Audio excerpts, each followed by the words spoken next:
Hey everybody, just working on this Parlor guitar, and today I'm looking at the truss rod.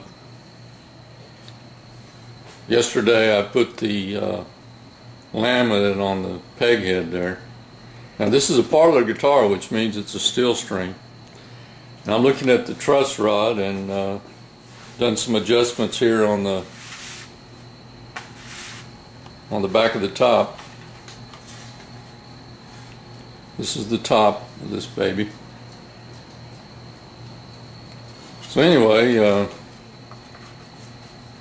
just looking at this brace that I need to either drill a hole in, or I was thinking that I would just take like a section out of that.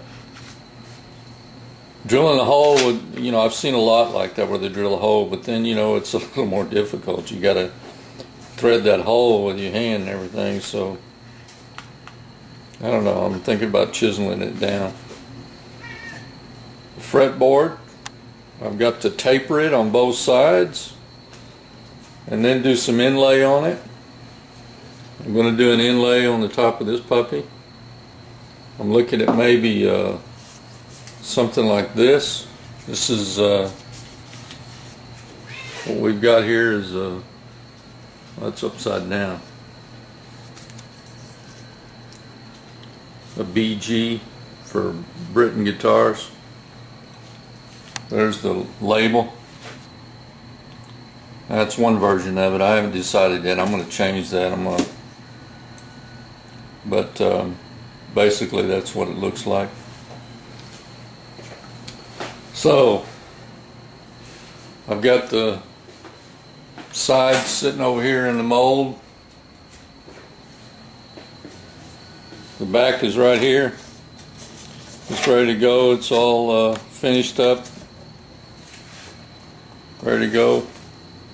It's got a real nice inlay in the back there that goes all the way through. That's not just a inlay. So today I'm working on this. More later. Well, I just finished putting the taper on my fretboard. Now this fretboard was straight when it came, and what I did was I measured the distance of the neck at the nut, and then right here where it meets the body at the 12th fret, I measured that. Then I came over here at the nut and found the center of the board, and then I went down to the 12th fret, found the center there. I put some masking tape on it to cover it so I could draw on it, and then I, you know, found the center, put the distance, equal distance, 2 marks here, and then 2 marks on the 12th, and then I drew a line all the way across. And what I did was I put some double-sided tape on this little jig that I made. First double-sided tape, then I measured inside about 1/8 of an inch, and drew a straight line on there.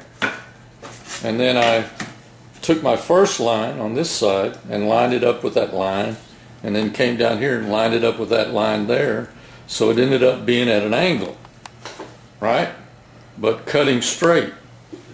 Then I put it on my bandsaw here, you know, and sliced it, and then I came and I turned it around the other way, and this time, you know, it was just sticking out by itself. I wasn't cutting this jig at all, so basically lined it up with the line and still had part of the line down here and cut it, and I cut it about 1/16 of an inch away from the actual line.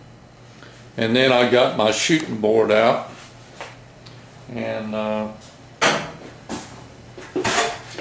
my shooting board right here, and I used a real nice plane and planed it to the line, and this thing looks really nice. Now what I'm going to do is put some binding on it. So I cut it a little bit smaller. You know, I measured the binding and subtracted that from the measurement, you know, from the center whenever I made the template. And So now I'm going to put binding all the way around it, and I'm going to go around the peg head here and put binding on it too.